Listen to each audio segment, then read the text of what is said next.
first time I looked at Forge World and I was like, oh, hey, cool, oh, holy, you guys did what? There's just way too much. You can't keep it all in your head at once. It was so beyond our production capability. We were just like, that's crazy. We can't do that. I couldn't stop the artist who started creating it.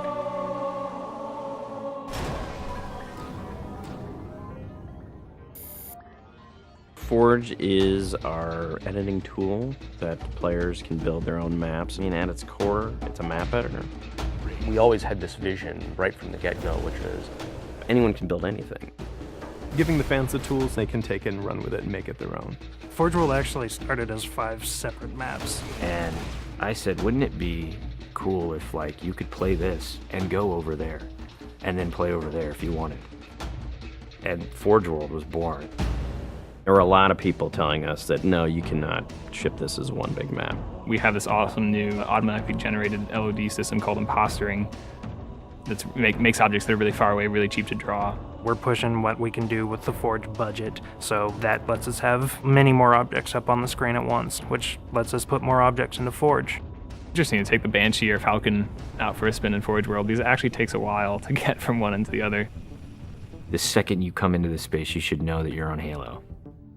Our old friend, the Forerunners, come back because the Forerunners create all sorts of cool, interesting pieces of geometry. We wanted to give people a variety of locations that they could forge in a different way. So a gulch, an island, an interior, a very small outdoor pocket, and then the rock, which was kind of based off Ascension. Let's use a lot of interesting parts in it so that people can manipulate it or we can change it. Why don't we bring back Blood Gulch and carve it all up into pieces so that people can start manipulating it in interesting ways. And then Sanctuary was the other one.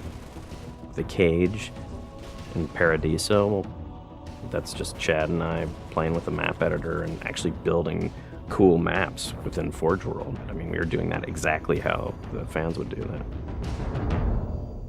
we definitely looked at what we did in Halo 3 and said, what can we learn from this?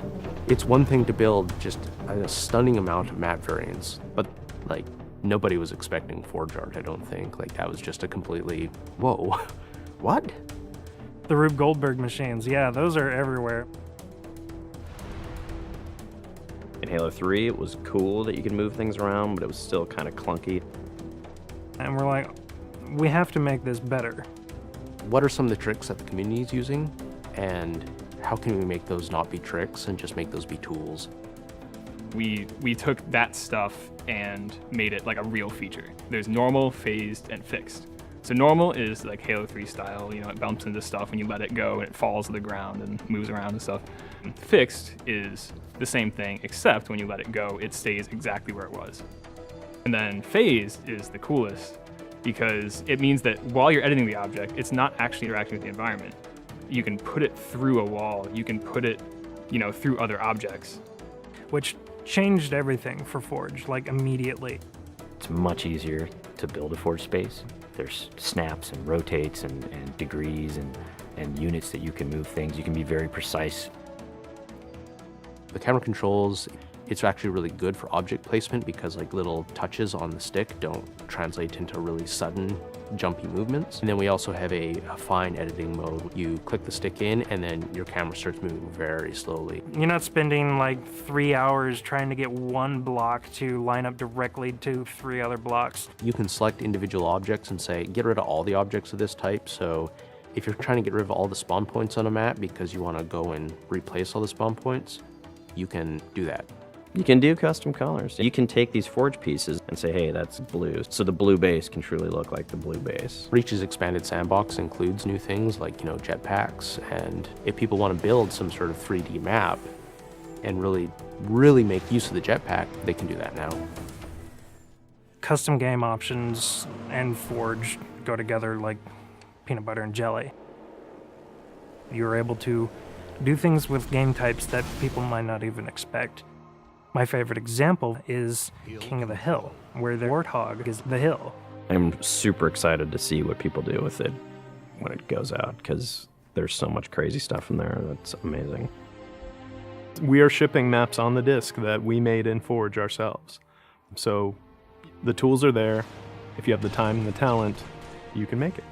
The community is just going to outstrip us and spank us.